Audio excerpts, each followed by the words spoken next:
du monde qui vient. Je suis un horrible élitiste. Je pense que le monde complexe de demain ne peut être géré que par des intellectuels.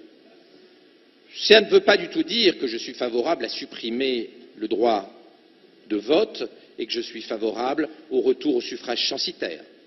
Mais je ne pense pas une seconde que le monde de demain sera simple et pourra être géré d'un claquement de doigts par des groupes populistes qui se sont réunis sur Twitter. Je pense que c'est vous, les scientifiques et intellectuels de demain, qui vont avoir la responsabilité de gérer un monde ultra compliqué, très fragile d'un point de vue politique. Car la réalité du capitalisme cognitif, c'est que dans un capitalisme de la connaissance, les gens malins ont plus de pouvoir et de revenus que les gens moins malins.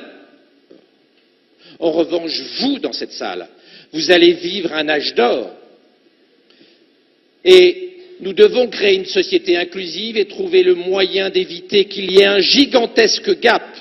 Ce que Harari, dans Homo Deus, appelle des dieux et des inutiles, les dieux, vous, qui maîtrisez, contrôlez, managerez les technologies NBIC, les technologies transhumanistes, et les inutiles, les gens moins favorisés, qui auront du mal dans le monde compliqué dans lequel nous rentrons, et les gilets jaunes. C'est la première manifestation de ce gap intellectuel insupportable que nous sommes en train de créer entre les winners, les dieux d'Harari, et les losers, les inutiles d'Harari. Et je reprends les termes d'Harari, non pas pour m'en féliciter, mais pour alerter tout le monde sur le fait que la crise des gilets jaunes n'est pas un épiphénomène, elle est là pour 100 ans. Et c'est vous qui la résolverez. Pour le faire court, l'intelligence artificielle lamine les petites classes moyennes et les gilets jaunes dans les décennies qui viennent avant de guérir le cancer. Les effets négatifs sur la démocratie des technologies dont on parle vont préexister aux avantages, notamment médicaux, que ces technologies vont apporter.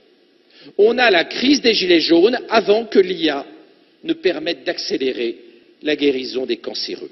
Ce problème de décalage entre les avantages et les inconvénients de la technologie va être un grave sujet pour les décennies qui viennent et c'est vous qui allez porter ces enjeux. L'intelligence artificielle dite faible, c'est-à-dire la vraie intelligence artificielle d'aujourd'hui, pas celle de la science-fiction, vont valoir de plus en plus cher et ceux qui sont substituables vont valoir de moins en moins cher. La théorie des fonctions de production nous apprend ça de façon certaine. Pour le dire autrement, le prix de l'heure de travail des gilets jaunes sur le marché mondial va s'effondrer de décennie en décennie.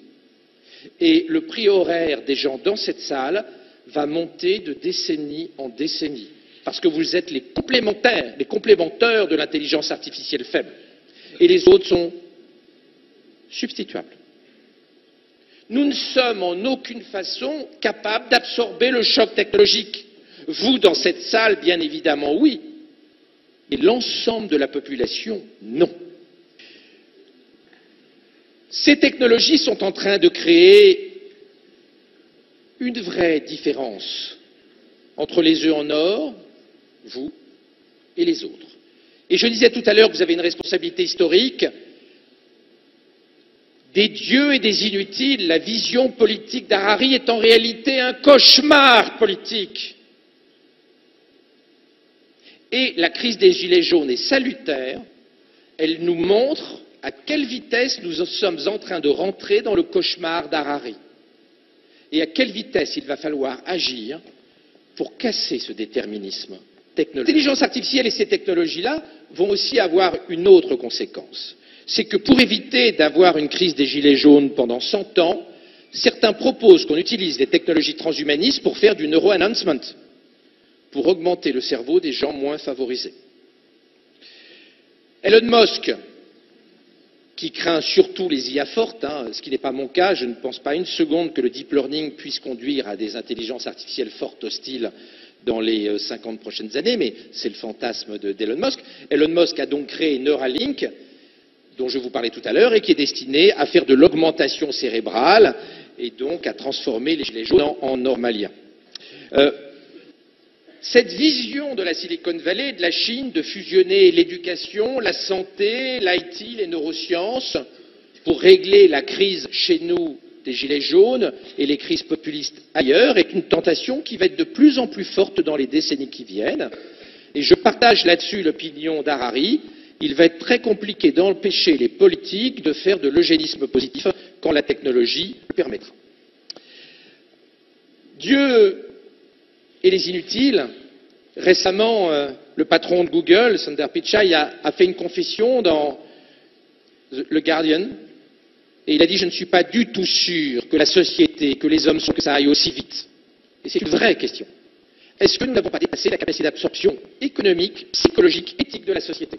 Notre résilience est-elle capable de supporter ce tsunami? La vôtre, oui.